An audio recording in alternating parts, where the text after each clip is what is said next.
Doutor Fernando, 2018 foi um ano muito intenso, de muito trabalho para a Justiça Federal? Foi. Nós tivemos ainda em 2018 um grande debate sobre a questão da reforma da Previdência, né? Esse é um tema que aflige muitos magistrados, que nós nos opusemos a uma mudança de regime sem uma discussão adequada, né? Houve um discurso muito errado, ao nosso ver, de que os servidores públicos eram privilegiados, que o sistema de previdência precisa ser alterado, porque esse discurso não é verdadeiro. Desde 2013, né, ou seja, mais de 5 anos, o Serviço Público Federal já passou por uma grande reforma da Previdência. Os servidores públicos e juízes que ingressaram no sistema federal a partir de 2013 já estão submetidos a um sistema de previdência igual ao do regime geral, ou seja, estão submetidos ao teto do regime geral. Então isso tem que ser debatido de maneira transparente, porque se fala que o juiz tem direito à aposentadoria integral, que o juiz é de alguma maneira um privilegiado. Isso é falso, isso é mentira. O juiz, primeiro hoje, já não tem mais esse sistema de aposentadoria integral. Os juízes que ingressaram a partir de 2013 estão submetidos ao teto do regime geral do serviço público, cerca de R$ 5.000. Juízes mais antigos, eles também não têm garantia da aposentadoria integral. Eles recebem uma média do que contribuíram. O mais importante é saber diferenciar. Quando o juiz tem um sistema de aposentadoria, ele contribui com base na sua integralidade de salário. Então, às vezes, as comparações são feitas de maneira ou por desconhecimento ou por má fé, tratando o juiz e o servidor público, de uma maneira geral, como privilegiados. Isso é falso. Então, a gente não se opõe a uma discussão republicana sobre a questão da reforma da Previdência, ela é necessária, alguns ajustes precisam realmente ser feitos, mas isso tem que ser feito de maneira adequada, de maneira ética, não começar a colocar nas costas do serviço público como um todo e nas costas do Poder Judiciário a responsabilidade por uma crise que não foi criada por esses integrantes dos poderes e do serviço público. Então, o que nós pretendemos em 2019 também é que, se esse debate for feito, que ele se faça de maneira adequada, para que se dê um tratamento adequado para a magistratura.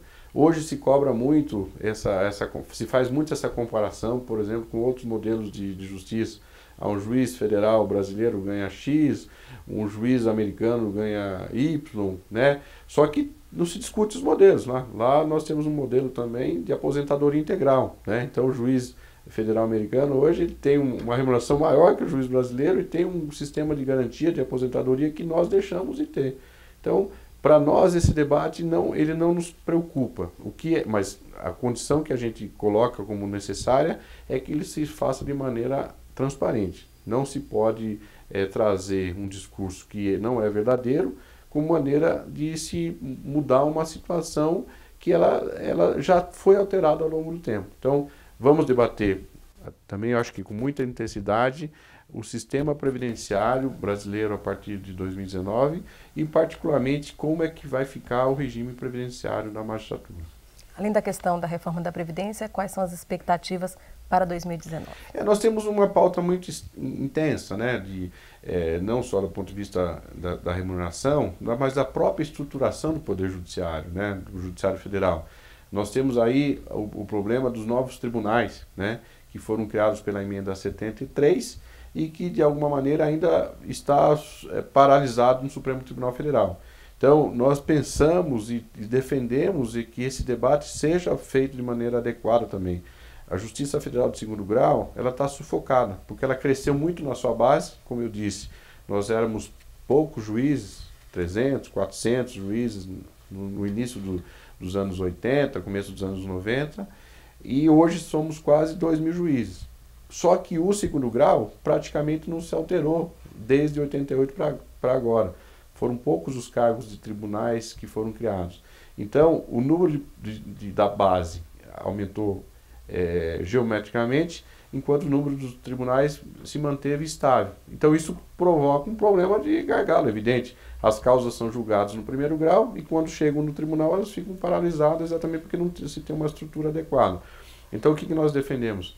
Também se repensar o modelo da justiça no segundo grau. Então, particularmente na primeira região, que é uma região hoje que sofre uma maior defasagem em relação a essa estruturação, nós precisamos debater isso. Mas o que é importante? Temos que debater isso com a visão do século XXI. Nós temos que pensar nos novos tribunais sem um impacto orçamentário grande, para trabalhar dentro do nosso próprio orçamento, transformando a forma de atuação, né? Hoje nós temos que pensar nos tribunais já moldados para o processo eletrônico, para o processo virtual. Você não vai precisar mais daqueles prédios, espaços imensos para se colocar ou para se arquivar processo, porque nós vivemos já uma nova realidade. Então esse debate também nós entendemos que tem que ser feito em 2019, porque ele passa pelo caminho da solução ou pela efetivação da prestação judicional. Você não pode pretender que um sistema seja efetivo quando você adequa o sistema de entrada dos processos, que é o primeiro grau, mas não pensa no sistema de saída. Os processos acabam tendo um gargalo que precisa ser debatido. Então a gente vai defender isso e acho que nós vamos ter aí um cenário importante para se pensar no redimensionamento da Justiça Federal, de primeiro e segundo grau, para que a gente resolva a questão dos novos tribunais e para que a gente consiga construir uma justiça do século XXI, uma justiça mais moderna, uma justiça mais efetiva.